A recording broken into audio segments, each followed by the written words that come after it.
في الفرع الثاني من نصيب عبد الرحمن بديع مطهر عبد الله من مملكة البحرين، والجائزة 210,000 ريال.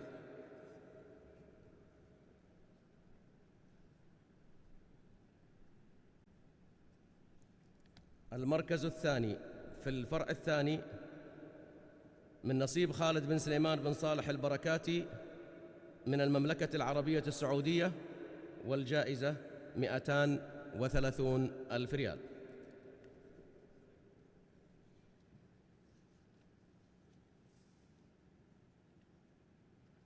وحقق المركز الأول في الفرع الثاني محمد علي عمروف من جمهورية قرغيزيا، والجائزة 250,000 ريال.